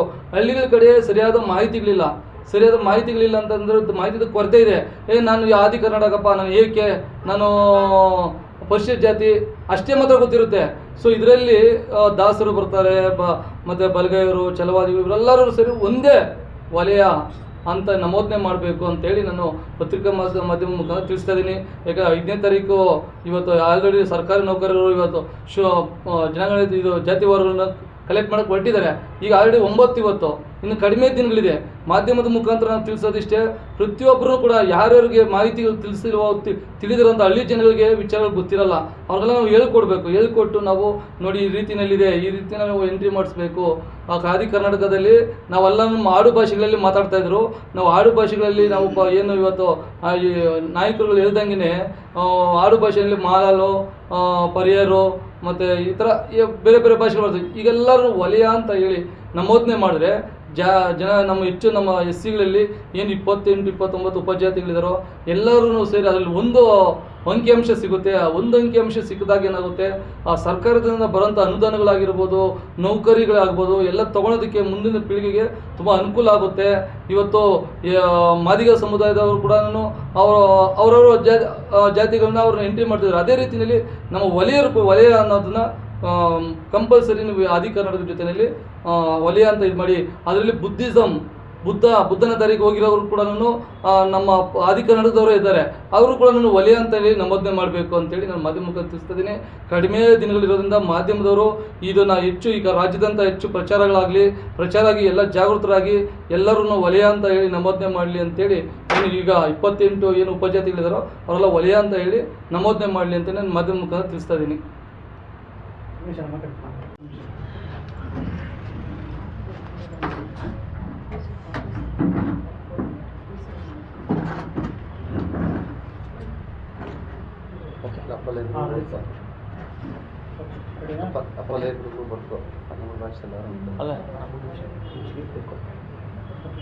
ಎಲ್ರಿಗೂ ನಮಸ್ಕಾರ. ನನ್ನ ಹೆಸರು ಶಬರೀಶ್ ಅಂತ. ಸೊ ಈಗ ಅಟ್ ಪ್ರೆಸೆಂಟು ಕರ್ನಾಟಕದಲ್ಲಿ ಒಳ ಮೀಸಲಾತಿ ಅನ್ನೋ ಒಂದು ಚರ್ಚೆ ನಡೀತದೆ, ಹಾಗೆ ಸಮೀಕ್ಷೆ ನಡೀತದೆ. ಇದರಲ್ಲಿ ನಮ್ಮದು ಮೇಯ್ನ್ ಕರ್ತವ್ಯ ಏನಂದರೆ, ಈ ಒಳ ಮೀಸಲಾತಿಯಲ್ಲಿ 2 ಪಂಗಡ ಇದೆ, ಸ್ಪೃಶ್ಯ ಅಸ್ಪೃಶ್ಯ ಅಂತ. ಅಸ್ಪೃಶ್ಯರಲ್ಲಿ 2 ಪಂಗಡ ಏನಂದರೆ, ಒಂದು ರೈಟು ಒಂದು ಲೆಫ್ಟು. ಈ ರೈಟು ಲೆಫ್ಟಲ್ಲಿರೋ ಏನಿದ್ದಾರೆ ನಮ್ಮ ಸಹೋದರರಾದಂಥ ಮಾದಿಗ ಸಮುದಾಯರು ಏನು ಹೇಳ್ತಾ ಇದ್ದಾರೆ, ಎಲ್ಲರೂ ಸೇರಿ ಒಕ್ಕರಲಾಗಿ ಮಾದಿಗ ಅಂತ ಬರೆಸ್ರಿ, ಎಲ್ಲರೂ ಮಾದಿಗ ಮನೆ ಅಂತ ಬರೆಸ್ರಿ ಅಂತ ಎಲ್ಲರೂ ಮಾದಿಗರ ಅಂತ ಬರೆಸ್ತಾ ಇದ್ದಾರೆ. ನಮ್ಮಲ್ಲಿ ಏನಾಗಿದೆ, ಕೆಲವೊಬ್ಬರು ರಾಂಗ್ ಸ್ಟೇಟ್ಮೆಂಟ್ ಕೊಡ್ತಾ ಇದ್ದಾರೆ, ವಲಯ ಅಂತ ಬರೆಸ್ರಿ, ಪರ್ಯ ಅಂತ ಬರೆಸ್ರಿ, ಛಲವಾದಿ ಅಂತ ಬರೆಸ್ರಿ ಅಂತ. ನಮ್ಮಲ್ಲಿ ಯಾವುದೇ ದೊಡ್ಡ ವ್ಯಕ್ತಿಗಳು ಯಾರು ಲೀಡರ್ ಇದ್ದಾರೆ, ಎಲ್ಲರೂ ಬಂದು ಯಾರು ಗೈಡೆನ್ಸ್ ಮಾಡಿಲ್ಲ. ಬಟ್ ಅದೇ ನಮ್ಮ ಸಹೋದರ ಸಮುದಾಯದಲ್ಲಿ ಎಲ್ಲರೂ ಒಕ್ಕರಲಿಂದ ಮಾದಿಗ ಅಂತ ಬರೆಸ್ರಿ ಅಂತ ಹೇಳ್ತಾರೆ. ನಮ್ಮ ಲೀಡರ್ಗಳು ಯಾರಿಗೂ ಗೈಡೆನ್ಸ್ ಕೊಡ್ತಾ ಇಲ್ಲ. ಅದರಿಂದ ನಾವೆಲ್ಲ ಈಗೇನು ಕೇಳ್ಕೊತಾ ಇದ್ದೀರಿ ಅಂದರೆ, ನಾವೆಲ್ಲರೂ ವಲಯ ಅಂತಲೇ ಬರ್ಸೋಣ. ವಲಯ ಅಂತ ಯಾಕಂದರೆ, ನಮ್ಮ ಸೌತ್ ಇಂಡಿಯಾ ಭಾಗದಲ್ಲಿ ತೊಗೊಂಡ್ರೆ, ಮಹಾರಾಷ್ಟ್ರದಿಂದ ಕೆಳಗಡೆ ಕೇರಳವರೆಗೂ ತೊಗೊಂಡ್ರೆ, ಮಹಾರಾಷ್ಟ್ರದಲ್ಲಿ ಮಹರ್ ಅಂತಾರೆ, ಕರ್ನಾಟಕದಲ್ಲಿ ವಲಯ ಅಂತಾರೆ, ತಮಿಳುನಾಡಲ್ಲಿ ಪರೆಯನ್ ಅಂತಾರೆ, ಕೇರಳದಲ್ಲಿ ಪುಲಿಯನ್ ಅಂತಾರೆ. ಅದೇ ಥರ ನಮ್ಮ ಆಂಧ್ರ ಪ್ರದೇಶದಲ್ಲಿ ಮಾಲಾ ಅಂತಾರೆ. ಅದೇನಂದರೆ, ನಾವು ಪ್ರಾಂತ್ಯವಾರು ವಿಂಗಡೆ ಆಗಿದ್ದೀರಿ. ನಾವು ಇವತ್ತು ಕರ್ನಾಟಕದಲ್ಲಿದ್ದೀರಿ, ಕನ್ನಡ ಭಾಷೆ ಮಾತಾಡ್ತೀವಿ, ಆಡು ಭಾಷೆ ಕನ್ನಡ. ಅದಕ್ಕೆ ನಾವು ಕನ್ನಡದ ಆಡು ಭಾಷೆ ಆಗಿರೋ ವಲಯ ಅಂತ ಬರ್ಸೋಣ, ಪರ್ಯ ಅಂತ ಬರ್ಸೋದು ಬೇಡ. ಯಾಕಂದರೆ ನಾವು ಎಲ್ಲರಲ್ಲೂ ಒಬ್ಬರಾಗಿರೋಣ, ವಲಯರಲ್ಲಿ ಒಬ್ಬರಾಗಿರೋಣ. ಯಾಕಂದರೆ ಹೊಲದ ಒಡೆಯ ವಲಯ ಅಷ್ಟೇ. ಅದು ಬಿಟ್ಟರೆ ಇನ್ನೇನು ಪರ್ಯ ಆಗಲಿ ಇನ್ನೊಂದಾಗಲಿ, ನಾವು ಕರ್ನಾಟಕದಲ್ಲಿರೋದ್ರಿಂದ ಕನ್ನಡ ಭಾಷೆಯನ್ನು ಬಳಸೋಣ. ನಾವು ಮನೇಲಿ ಬೇಕಾದ್ರೆ ಪರ್ಯ ಅಂತ ಕರ್ಕೊಳ್ಳೋಣ, ವಲಯ ಅಂತಲೇ ಬರ್ಸ್ರಿ, ಎಲ್ಲರೂ ವಲಯ ಅಂತ ಬರ್ಸ್ರಿ ಅಂತ ನಾನು ಈ ಮುಖಾಂತರ ಎಲ್ಲರನ್ನೂ ಕೇಳ್ಕೊತಾ ಇದ್ದೀನಿ. ಧನ್ಯವಾದಗಳು. ಎಲ್ಲ ನಮ್ಮ ಮಾಧ್ಯಮ ಮಿತ್ರರಿಗೆ ಸ್ವಾಗತ ಕೋರ್ತಾ, ಈಗಾಗಲೇ ಹಲವಾರು ದಲಿತ ನಾಯಕರು, ಮುಂಚೂಣಿ ನಾಯಕರಾಗಲಿ, ನಮ್ಮ ಹಿರಿಯ ನಾಯಕರು, ಹಲವಾರು ಜನರು ನಮಗೆ ಸ್ಪಷ್ಟನೆ ನೀಡಿದ್ದಾರೆ. ವಲಯ ಅಂತಲೇ ಬರೆಸಿ, ನೀವು ಯಾವುದೇ ಉಪಜಾತಿಗೆ ಸೇರಿದ್ರೂ ನೀವು ವಲಯ ಅಂತಲೇ ಬರೆಸಿ. ಈಗಾಗಲೇ ಛಲವಾದಿ ಮಾಸಾಬ್ದವರು ಅಲ್ಲಿ ಛಲವಾದಿ ಮತ್ತು ವಲಯ ಅಂತ ಹೇಳಿದಾಗಲೂ ಕೂಡ ಅವರೊಂದು ಸ್ಪಷ್ಟನೆ ನೀಡಿದ್ದಾರೆ, ವಲಯ ಅಂತ ಬರೆಸಿ ಒಗ್ಗಟ್ಟನ್ನ ಪ್ರದರ್ಶನ ಮಾಡಬೇಕು. ಈ ವಿಚಾರದಲ್ಲಿ ನಮ್ಮ ಎಡಗೈ ಸಮುದಾಯದವರು ಎಷ್ಟೇ ಉಪಜಾತಿಗಳಿದ್ರೂ ಅವರೊಂದು ಮೂಲ ಜಾತಿಯನ್ನೇ ಬರೆಸ್ತಾರೆ. ನಾವು ನಮ್ಮ ಮೂಲ ಜಾತಿಯಾದ ವಲಯನೇ ಬರೆಸಿದ್ರೆ ನಿಮಗೆ ಒಂದು ಮುಂದಿನ ಕಾಲಕ್ಕೆ ನಿಮಗೆ ಒಂದು ಒಳ್ಳೆ ನಿಮಗೆ ಬೆಳವಣಿಗೆ ಇರುತ್ತೆ ಅಂತ ಹೇಳ್ತಾಯಿದ್ದಾರೆ. ಸೊ ಅದಕ್ಕಾಗಿ ನಾವು ಈಗಾಗಲೇ ನಮ್ಮ ಚಿನ್ನಪ್ಪ ಸರ್ ಆಗಲಿ, ನಮ್ಮ ಶ್ರೀನಣ್ಣವರಾಗಲಿ ಎಲ್ಲರೂ ಅವ್ರದ್ದೇ ಆದ ಒಂದು ಒಪಿನಿಯನ್ ಕೊಟ್ಟಿದ್ದಾರೆ. ಈಗ ನಾವು ಉಪಜಾತಿಗಳು ಎಷ್ಟೇ ಇದ್ರೂ ನಾವು ಮೂಲ ಜಾತಿನ ಹೇಳಿದ್ರೇ ನಮಗೆ ಒಂದು ಫ್ಯೂಚರಲ್ಲಿ ನಮಗೆ ಒಂದು ಬೆನಿಫಿಟ್ ಆಗೋದು. ಅದಕ್ಕೋಸ್ಕರ ನಾವು ಯಾವುದೇ ಗೊಂದಲ ಬೇಡ. ಇಲ್ಲಿ ಹಲವಾರು ಉಪಜಾತಿಗಳಿದೆ, ನಾವು ನಮ್ಮ ಜಾತಿಯನ್ನು ಬಿಟ್ಕೊಡ್ಬಾರ್ದು, ಇನ್ನೊಂದು ಮಾಡಬಾರ್ದು ಅನ್ನೋ ಒಂದು ಸಂಶಯ ಇಟ್ಕೊಬೇಡಿ. ಯಾಕಂದರೆ ಇದು ಇಂಟರ್ನಲ್ ರಿಸರ್ವೇಷನ್ಗೆ ಸಂಬಂಧಪಟ್ಟಾಗೆ ನಾವು ಅದೇ ರೀತಿ ಯೋಚನೆ ಮಾಡಿ ನಮ್ಮ ಸಂಖ್ಯೆಗಳನ್ನು ಕರೆಕ್ಟಾಗಿ ನಾವು ಸರ್ಕಾರಕ್ಕೆ ಮಂಡಿಸಿದಾಗ ಮಾತ್ರ ನಮ್ಮ ಜಾತಿಗಳಿಗೆ ತಕ್ಕುವಂಥ ಏನೇನು ಸೌಲಭ್ಯಗಳಿದೆ ಅದು ನಮಗೆ ದಕ್ಕುತ್ತೆ. ಅದಕ್ಕಾಗಿ ಈಗ ನಮ್ಮ ಎಡಗೈ ಸಮುದಾಯದ ಹಲವಾರು ಹಿರಿಯ ನಾಯಕರು ಅವರು ಸ್ಪಷ್ಟವಾಗಿ ಮುಂದೆ ಬಂದು ನಾವು ಇದೇ ಸಮುದಾಯಕ್ಕೆ ಸೇರಿದ್ದೀವಿ, ನಾವು ಇದೇ ಸಮುದಾಯವನ್ನು ನಭೋಗಿಸ್ಬೇಕು ಅಂತ ಹೇಳ್ತಾರೆ. ಆದರೆ ನಮ್ಮ ಚುನಾಯಿತ ಪ್ರತಿನಿಧಿಗಳಿಗೆ ಅದೇನಾಗಿದೆ ಅಂತ ಗೊತ್ತಾಗ್ತಾ ಇಲ್ಲ. ಬಲಗೈ ಸಮುದಾಯಕ್ಕೆ ಸೇರಿದಂಥ ನೀವು ಬೇರೆ ಸಮುದಾಯಗಳು ಯಾವ ರೀತಿ ಅವರು ಧೈರ್ಯವಾಗಿ ಬಂದು ಮುಂದೆ ಹೇಳ್ತಾ ಇದ್ದಾರೆ, ಆ ರೀತಿ ನೀವು ಮಾಡೋದಕ್ಕೆ ನಿಮಗೆ ತೊಂದರೆ ಏನಿದೆ? ನಿಮಗೇನಾದರೂ ಭಯ ಇದೆಯಾ, ಅಥವಾ ನಿಮಗೇನಾದರೂ ತೊಂದರೆಗಳಾಗುತ್ತಾ, ಅಥವಾ ಮುಂದಿನ ಚುನಾವಣೆಗಳಲ್ಲಿ ನಿಮಗೇನಾದರೂ ಹಿನ್ನಡೆ ಆಗುತ್ತಾ ಅಂತ?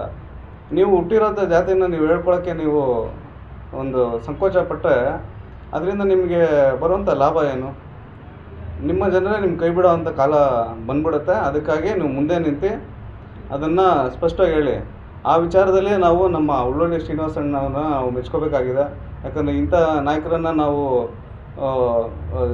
ಚುನಾಯಿತ ಪ್ರತಿನಿಧಿಯಾಗಿ ನೋಡಬೇಕಾಗಿ. ಯಾಕಂದರೆ ಸಮುದಾಯ ವಿಚಾರದಲ್ಲಿ ಯಾವುದೇ ಒಂದು ಅವರು ಸಂಕೋಚ ಪಡದೆ ಮುಂದೆ ನಿಂತು ನಮ್ಮ ಸಮುದಾಯದವರು ಇದೇ ಜಾತಿಯನ್ನು ಹೇಳ್ಬೇಕಂತ ಹೇಳಿ ಅವರು ಬಂದಿರುವಂಥ ನಮಗೆ ತುಂಬ ಖುಷಿ, ಒಂದು ಸಂತಸ ತಂದಿರುವಂಥ ವಿಷಯ. ಅದಕ್ಕಾಗಿ ಇಂಥ ನಾಯಕರನ್ನು ನಾವು ಚುನಾಯಿತ ಪ್ರತಿನಿಧಿಗಳಾಗಿ ಮಾಡೋದ್ರಿಂದ ನಮ್ಮ ಸಮುದಾಯ ಇನ್ನೂ ಮುಂದುವರಿಯುತ್ತೆ ಅಂತ. ಜೈ ಭೀಮ್. ರಾಜ್ಯ ಸರ್ಕಾರದ ಜಾತಿ ಸಮೀಕ್ಷೆ ಹಾಗೂ ಸಾಮಾಜಿಕ ಆರ್ಥಿಕ ಸಮೀಕ್ಷೆ ಯಶಸ್ವಿ ಆಗಬೇಕಂತಂದರೆ ನಾವು ನಮ್ಮ ಜಾತಿಯನ್ನು ಗುರುತಿಸ್ಕೊಳ್ಬೇಕು. ಜಾತಿ ಆದಿ ಕರ್ನಾಟಕ ಉಪಜಾತಿ ವಲಯ ನಂಬರ್ 44(1).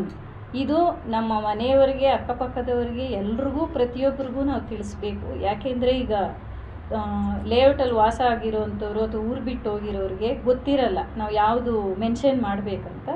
ಅವ್ರಿಗೆ ಮಾಹಿತಿಯನ್ನು ತಿಳಿಸಿದ್ರೆ ಮುಂದಿನ ಪೀಳಿಗೆ, ನಮ್ಮ ಮಕ್ಕಳು ಮೊಮ್ಮಕ್ಕಳಿಗೆ ಅವ್ರಿಗೆ ಸಿಗಬೇಕಾಗಿರೋಂಥ ಎಲ್ಲ ರೀತಿಯ ಸೌಲಭ್ಯ ಸಿಗುತ್ತೆ. ಧನ್ಯವಾದ. 44